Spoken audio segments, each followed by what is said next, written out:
Donc bonjour à tous. Donc ma présentation sera en deux temps. Donc un premier temps sur la maîtrise du vieillissement au sens large et un deuxième temps qui portera plus particulièrement sur l'affaire corrosion sous contrainte des circuits auxiliaires du CPP. Donc concernant la maîtrise du vieillissement, je vous propose déjà de démarrer par quelques définitions. Donc le vieillissement, c'est un processus général par lequel les caractéristiques d'un système, d'une structure, d'un composant se modifient graduellement avec le temps ou l'utilisation. La dégradation par vieillissement, ce sont les effets du vieillissement qui pourraient altérer l'aptitude d'un SSC à fonctionner dans les limites des critères d'acceptabilité. Et enfin, la gestion du vieillissement, ce sont les mesures d'autres techniques d'exploitation et de maintenance qui visent à maintenir dans des limites acceptables la dégradation par vieillissement et l'usure de ces SSC. Alors avant de poursuivre ma présentation, ces définitions, elles m'inspirent un commentaire qui est le suivant. Le vieillissement, c'est inéluctable et il faut apprendre à vivre avec. Seulement, apprendre à vivre avec, c'est apprendre à le maîtriser. Et cette maîtrise, pour moi, elle repose sur trois termes importants, la connaissance, la surveillance et la maintenance.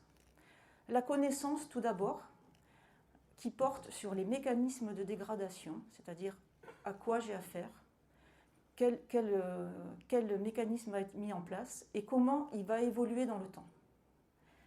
La surveillance, c'est-à-dire est-ce que je suis capable de mesurer ce mécanisme, de l'appréhender et de mesurer son évolution dans le temps. Et enfin la maintenance, c'est-à-dire quand la dégradation est trop importante pour que le composant puisse assurer ses fonctions, eh bien on envisage une réparation ou un remplacement. Voilà, donc retenez bien ces trois termes. Connaissance, surveillance, maintenance. C'est simple, mais pas forcément. Pas forcément simple à mettre en œuvre. Concernant le processus du vieillissement, donc les réflexions et sa mise en place ont démarré dans les années 2000 et il a été décliné donc, lors des VD3 900 et des VD3 1300. Et expertisé, son efficacité a été expertisée en 2018, avant donc les VD4 900, qui constituent donc une étape significative dans la vie d'un réacteur. Donc les objectifs de ce processus sont d'une part d'apporter la démonstration de la maîtrise du vieillissement des systèmes, structures et composants pour lesquels le vieillissement peut affecter la sûreté des réacteurs et conditionner ainsi leur durée d'exploitation. Et enfin, de mettre en œuvre les actions nécessaires, notamment les programmes de contrôle et de maintenance à mener pour assurer la maîtrise du vieillissement des SSC. Il est à noter que ce processus sera reconduit pour les VD4 1300.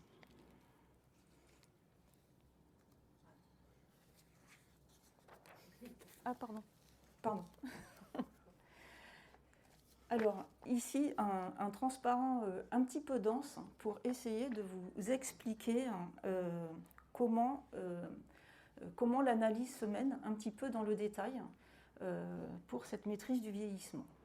Alors, tout d'abord, je ne peux pas pointer. Alors, tout d'abord, il faut comprendre que cette analyse, elle part donc d'une échelle un peu élémentaire, donc le composant, pour arriver donc à l'installation, c'est-à-dire le réacteur. Donc ça, c'est la première chose.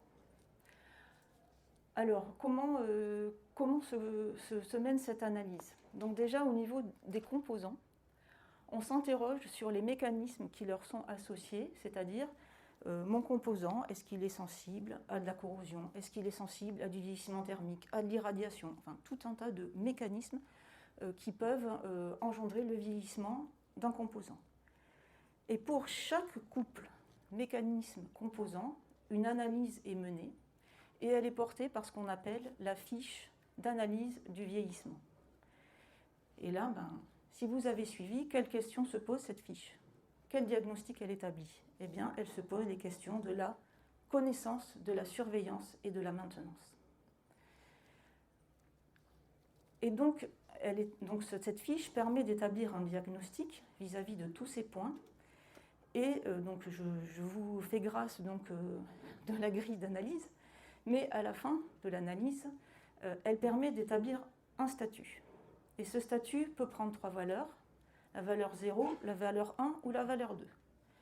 Un statut 0, ça veut dire que le vieillissement est maîtrisé pour le couple système composant, mécanisme étudié. Un statut 1, c'est un statut provisoire qui requiert des analyses complémentaires. C'est-à-dire, je vous ai parlé de connaissance, surveillance, maintenance. Eh bien, pour maîtriser certains mécanismes, on peut être en attente de résultats de R&D sur le mécanisme, on peut être en attente de développement de moyens de surveillance ou de moyens de réparation. Et enfin, le statut 2. Alors là, c'est un statut qui est attribué à des composants qui sont peu réparables, peu remplaçables, voire pas réparables, pas remplaçables. Et donc là, quand l'analyse mène à ce résultat, donc l'exploitant produit des dossiers d'aptitude à la poursuite d'exploitation. Donc je présenterai plus en détail le contenu de cette analyse dans le slide d'après. Et donc c'est l'ensemble de ces réflexions, donc l'ensemble de ces éléments, donc les FAV et les DAP composants, qui servent en données d'entrée à l'établissement donc, du dossier à la poursuite de l'exploitation de chaque réacteur. Donc ces dossiers, ils portent la démonstration de la maîtrise du vieillissement de chaque réacteur pour 10 ans d'exploitation supplémentaire. Ils sont à la main des CNPE et ils doivent être établis à chaque visite décennale à partir de la 3e visite décennale. Ils tiennent compte bien évidemment de toute l'analyse générique par palier qui est établie en amont, mais ils doivent également tenir compte des spécificités des réacteurs et produire donc ce qu'on appelle des plans locaux de maintenance préventive associés à cette réflexion. Maintenant, alors oui, quelques chiffres quand même un peu significatifs pour montrer comment vit ce processus. Donc les FAV sont réinterrogés tous les ans. Les dossiers d'aptitude à la poursuite d'exploitation composants sont réinterrogés et réévalués tous les 5 ans. Et puis comme je le disais, les acteurs sont établis tous les 10 ans. Les fiches d'analyse du vieillissement, on en compte à peu près 550 à 600, ça dépend des paliers. Et pour ce qui concerne les réacteurs de 1300 MW, on dénombre 10 DAP composants.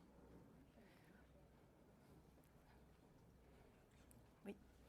Alors pour ce qui concerne donc, le DAP composant, donc, il dresse le bilan de la conception, de la fabrication, du comportement service. Il établit le niveau de connaissance des mécanismes de vieillissement, de leur cinétique et des valeurs acceptables de dégradation. Il évalue l'adéquation des programmes de suivi en service, de réparation et de remplacement, décrit les travaux de R&D en cours, définit des actions ou des études complémentaires à réaliser, et enfin, il statue sur la maîtrise du vieillissement du composant pour 10 ans supplémentaires et donne de la visibilité à 20 ans de plus. Donc les DAP composants concernent la cuve, le pressuriseur, les générateurs de vapeur, les tuyauteries principales du circuit primaire principal, l'enceinte de confinement, les structures de génie civil vis-à-vis des réactions de gonflement interne du béton, les structures internes de cuve, les câbles, le contrôle commande et les traversées électriques.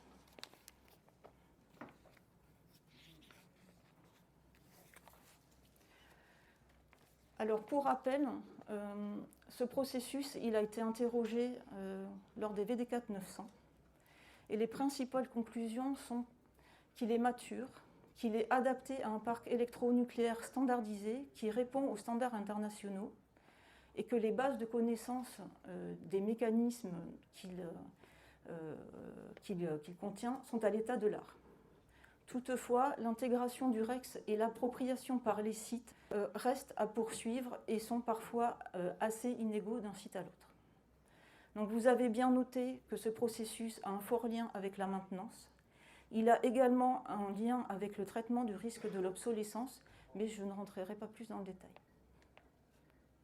Donc pour ce qui concerne le quatrième réexamen des 1300, donc nous allons nous focaliser bien évidemment sur la révision des FAV et des DAP, leur évolution par rapport à la VD3, et nous prendrons également en compte les conclusions qui s'appliquent de la VD4 900.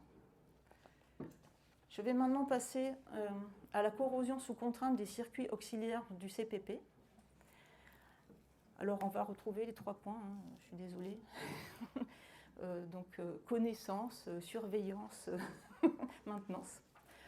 Alors, des éléments de contexte. Donc, ce mécanisme a été détecté en 2021 à proximité de soudure des tuyauteries des circuits auxiliaires, donc sur CIVO 1 et sur Panly 1, lors de contrôles dédiés à la recherche de fissuration par fatigue thermique.